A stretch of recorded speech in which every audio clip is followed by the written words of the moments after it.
Hello, everyone. Thank you so much for joining. For some reason, it looks my camera is darker. I don't know what's going on. But hello, thank you guys for joining. It is Wednesday, July 27th. 2022, the year of our Lord. So thank you. Hello. So thank you so much for joining me for today's Wednesday word. And for those who are going to join me later on, I do appreciate you coming. Today's message is actually a continuation from a message that the message I gave last week. So I encourage you, if you didn't get a chance to listen to last week's message, to listen to this one. We're talking about developing faith, because I have a lot of people who've asked me questions before, who've even commented on my own personal journey of faith, and how I walk out my life in the faith that I have. And I try to do make sure that I'm walking out with a faith over fear purpose. And so developing faith is just a topic. And last week we looked at the story of Abram and Abraham, and we specifically looked at when he went to the mountain with his son Isaac, and when he was there, and how he had faith that God was going to provide a sacrifice throughout his entire journey, and recognizing that his faith had developed over time and everything that he had witnessed with God. And the three things that we had looked at was that, number one, faith that will require you to step away from your familiar, from the familiar, in order for you to begin your journey with God, because Abraham was called from his land to go forward into a place that God showed him.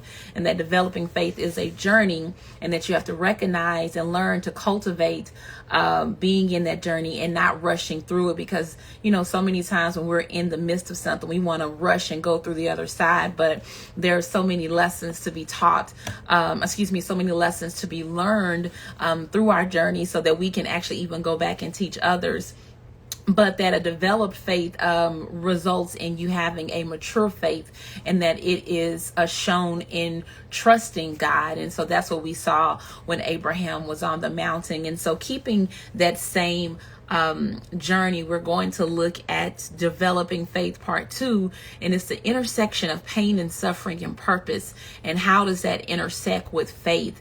I actually debated, am I going to do today's message or not today, because today actually is the 7th year anniversary of my father's passing. So I'm always kind of a little bit interesting about how my emotions are going to show up on this day. And so I had my little couple of tears last night.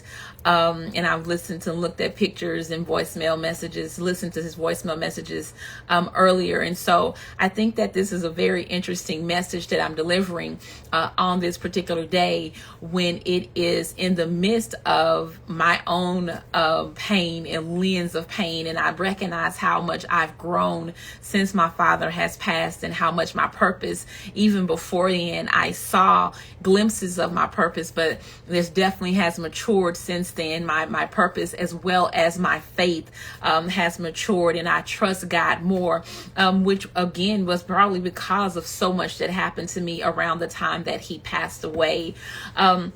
And so today's message, let's go ahead and continue in that. And I'm going to be reading from Genesis chapter 50, verses 15 through 20. And I'm reading from the NIRV version. And again, it's developing faith and the intersection of pain and suffering with purpose. And how we develop our faith with those things. And so what exactly does that look like? I'm going to be reading from Genesis chapter 50, verses 15 through 20 from the NIRV version. And we're going to discuss one of my favorites. You know what? I probably have a lot of favorites, so let me not say favorite, but definitely one of my favorite biblical persons, and that is Joseph. And so let's go ahead and get started. The text says, now that their father was dead, Joseph's brothers were worried. They said, remember all the bad things we did to Joseph. What if he decides to hold those things against us? What if he pays us back for them? Gonna skip ahead. And then it says, when their message came to Joseph, he wept. Then his brothers came and threw themselves down in front of him. We are your slaves, they said. But Joseph said to them, "Don't be afraid. Do you think that I am God? You planned to harm me, but God planned it for good. He planned to do what is being done. He wanted to save many lives." And so when we look at developing faith, we look at Joseph and how that intersected with the pain of purpose. And so for those who are not familiar with Joseph and his story, let me just kind of start it out. So Joseph was the youngest and favorite a son of Isaac, and Joseph was hated on by his brothers. He was hated on. He dealt with jealousy. His brothers wanted to actually do away with him, but the older brother said, "Don't harm him, don't do anything. Instead, throw him in this dry pit over here." And so they threw him in the pit, and then along the way a slave trader came, and so they got him out the pit and sold him into slavery, his own family and his own kinfolk. And while he was sold into slavery, he then was gone into a household where he had gained prominence. And while he was gaining prominence in that household in another country, in Egypt, the wife of his master took a liking to Joseph. And so when she took a liking to Joseph, she propositioned Joseph, but Joseph, being a man of honor, several times he denied her, and so much so to the point that she ended up saying and bringing false accusations against him. So he went from being in a pit to slavery, to being lied on, false accusations, to being in prison. And while he was in prison, he had the opportunity to interpret the dreams of Pharaoh, and he was hoping that his interpretation of those dreams would then get him out of the situation that he was in, and that he asked them to remember him, the people who were going back to Pharaoh to tell to tell him the interpretation of his dreams. But unfortunately they forgot him, and so he wallowed in prison even more, until it came a time that it was I'm kind of getting the story a little bit mixed up. He was there and he had interpreted someone's dreams, and as they would delivered from prison at one point in the future, Pharaoh needed someone to interpret dreams. And so then the person remembered that he had met someone in prison who could do that. And so Joseph then came. And so Joseph went from the pit to prison to the palace. But even then, when he was at the palace, because of who Joseph was, he gained so much again in stature that he rose in the ranks, and he was put to supervise many of Pharaoh's properties and many of Pharaoh's lands. And so Joseph then came to the point where he was able to prepare all of Egypt for a famine that was coming. And so with that preparation, comes to find out that with that preparation and that he had prepared, that his brothers years later, decades later, went to Egypt to be able to get grain and to be able to get food for the family. And so they had gone to do that. And while they were there, they came across Joseph. And so a lot of different things happened in the midst of that conversation. And so Joseph was reunited with his family. He was reunited with his father. But even when even in that unity and that being reunited, there was still some feelings there, because after his father died, then his brothers, they felt some kind of way and said, but what if Joseph decides to do away with us? And so Joseph's story is one that is very interesting to me, because when you look at his story, the question then becomes, did Joseph live a life of tragedy, or did Joseph live a life of purpose? And so many people, when they look at Joseph's story, they focus so much on the latter years, thinking that all is well and that the riches and the glory that he obtained erased the trauma of his experiences, but that it did not. Those things did not erase the trauma, the suffering of being in prison, of being thrown away by his family, of being in a pit.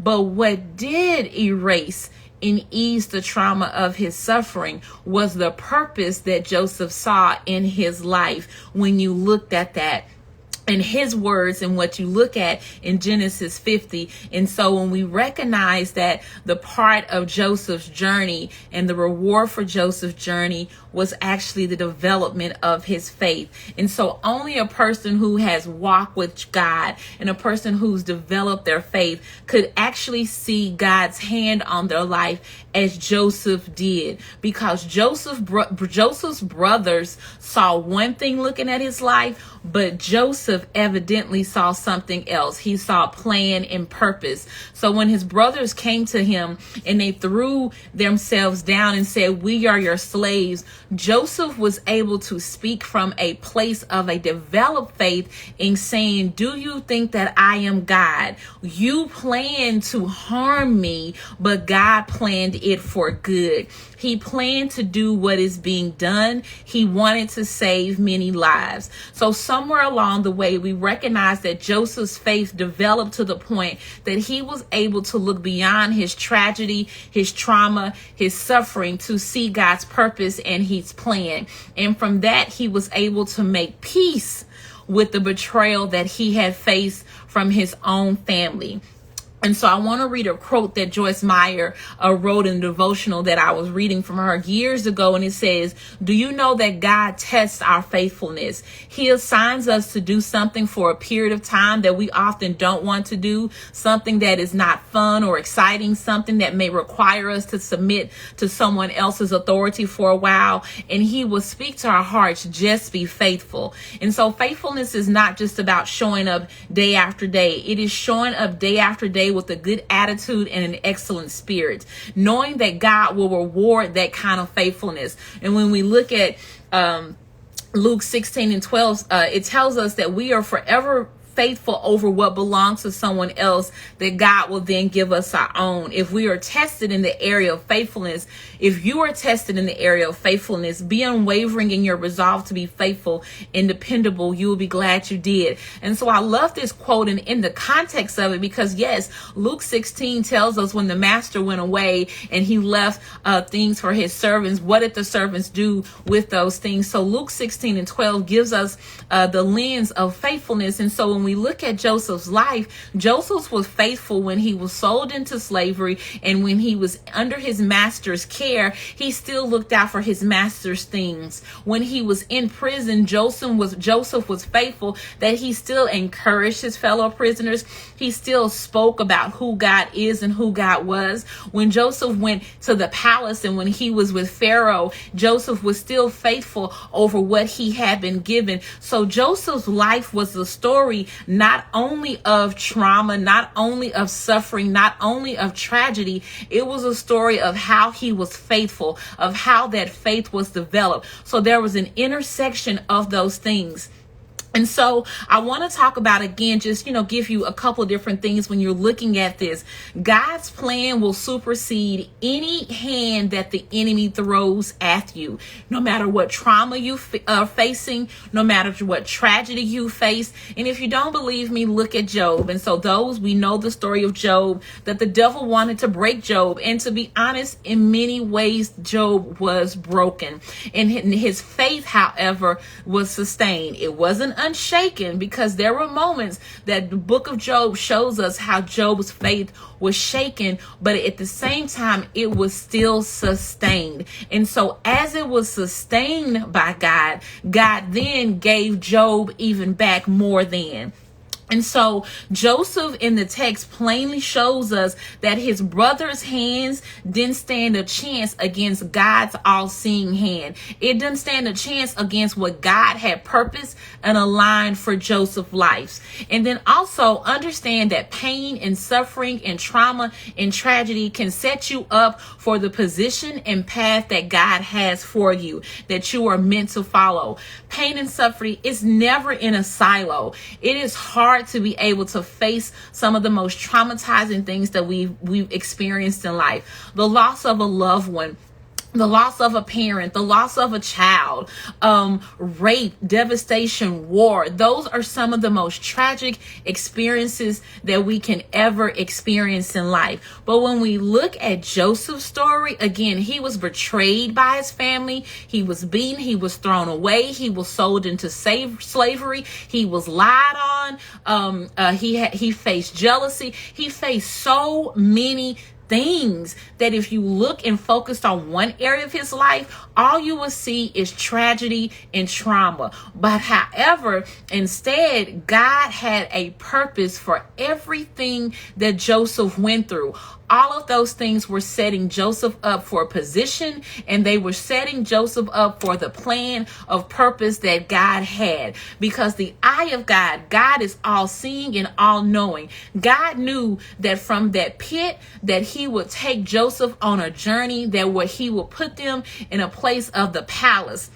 And that while he was in the palace, that he would not only be responsible, but for saving the lives of his family, he would be responsible for saving the lives of the Egyptians as well as they went through the famine and the drought. So understand that your pain, your suffering, there is a purpose for that. And the thing that we struggle with, though, is that sometimes we don't see it in the midst of our journey. Sometimes we may not see the actualization of what was the reason behind those things.